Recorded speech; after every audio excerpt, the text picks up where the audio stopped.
So, you've probably heard of the book of Matthew, right? It's one of the most well-known stories about Jesus of Nazareth. But here's the thing.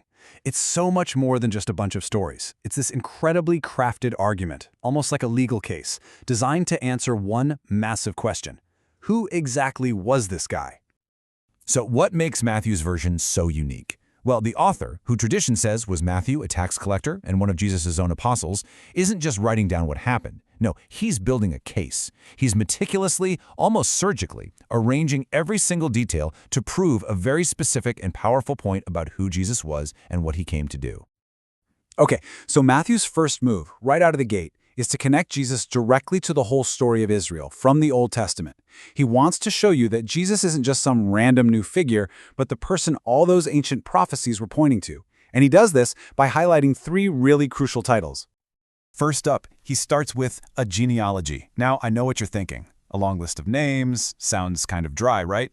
But its purpose is anything but. It's actually electric. Matthew is shouting from the rooftops that Jesus is the long-awaited Messiah, the king from the royal line of David. He's making it crystal clear. This is the guy who is destined to rule.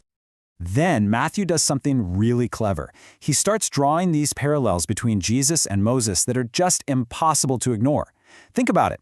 Like Moses, Jesus comes out of Egypt. He passes through water at his baptism. He spends 40 days in the wilderness, and then he delivers his most important teachings from a mountain. The message is so clear, you can't miss it. Matthew is saying, hey, look, Jesus is the new Moses, but even greater.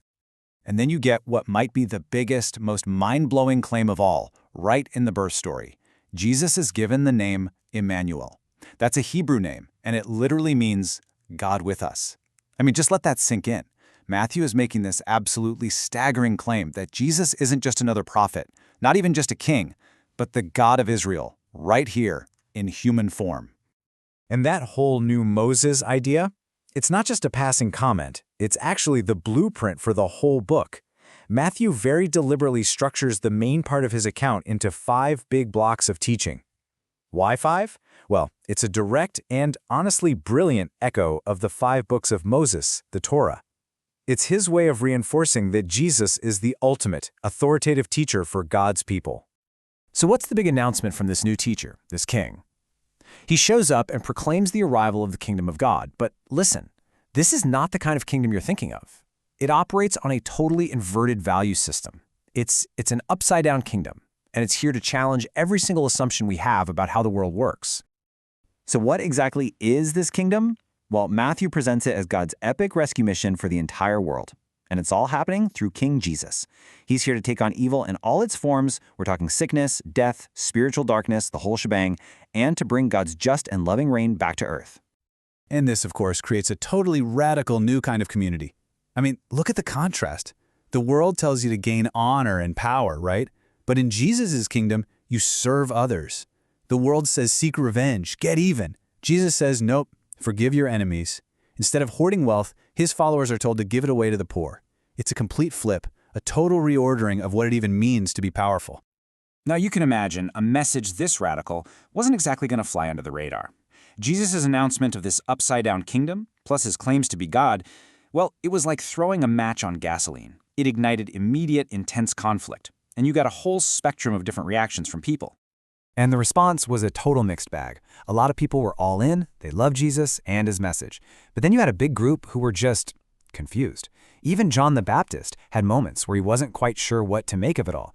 And then, and this is the critical part, you had the religious leaders of Israel. They became more and more hostile because they saw him as a serious, dangerous threat. And their accusations were heavy. They looked at Jesus and they didn't see a Messiah. They saw a false teacher who was leading the people astray.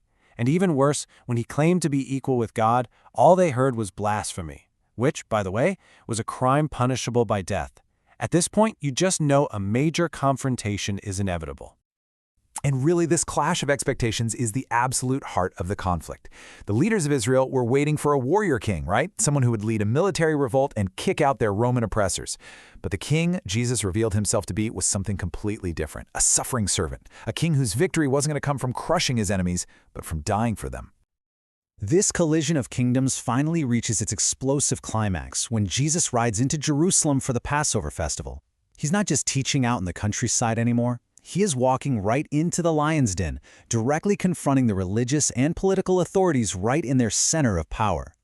From here, things just escalate with breathtaking speed. One minute, he's entering the city and crowds are hailing him as the Messiah. The next, he marches straight into the temple, the very heart of their religion, and basically shuts down the whole sacrificial system. In that single act, he asserts his authority as Israel's true king, and that right there seals his fate. Within just a few days, he's betrayed, arrested, and sentenced to die. So on the very night he's arrested, Jesus takes the traditional Passover meal, which for centuries had been a celebration of Israel's freedom from slavery in Egypt, and he gives it this profound new meaning. He says the bread and wine are symbols of his body and blood. He's telling them that his death, which is just hours away, is going to be the ultimate sacrifice, the one that will truly redeem people from their slavery to sin and evil. And just like that, the confrontation reaches its brutal, bloody end. And what looks for all the world like a total and complete defeat, the man who claimed to be king is arrested, dragged through a sham trial, and publicly executed by the Romans. And the craziest part? It was all at the demand of his own people's leaders. From any normal earthly perspective, this is it. The movement is crushed. The king is dead. Is this really how the story of God's promised king is supposed to end? In humiliation, failure, and death? But that is absolutely 100% not where this story ends. The conclusion of Matthew's account has a twist so shocking it changes, well, everything. You see, the crucifixion wasn't the end. It was just the setup for the real climax. Because on Sunday morning, his followers go to the tomb where they buried him, and it's empty. And then something even crazier happens. People start seeing him. Not a ghost, but Jesus himself, alive. The king has risen from the dead. The resurrection is the linchpin. It's the one event that completely reframes the entire story.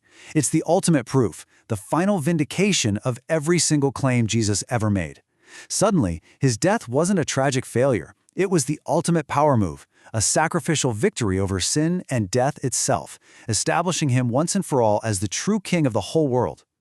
So, with his authority as king now undeniably established, Jesus gives his followers their final marching orders. It's known as the Great Commission. He tells them to go out, not just to their own people, but to all nations, and to announce the good news that he is Lord, to invite everyone, everywhere, to join his kingdom by becoming his followers. And then, in this moment of just beautiful, brilliant literary symmetry, Matthew brings his whole account to a close. The very last words Jesus speaks are a promise, and surely I am with you always. This brings the entire story full circle, right back to that name he was given in the very first chapter, Immanuel, God with us. The book begins, and it ends, with that powerful promise of God's presence. And so Matthew leaves us with this powerful, lingering question that just hangs in the air. If the true king of the world defines power not by force, not by domination, but by self-giving love and sacrifice, what in the world does that mean for us? How is that reality supposed to completely reshape the way we live our lives? It's a question that echoes right off those ancient pages and lands squarely in our world today.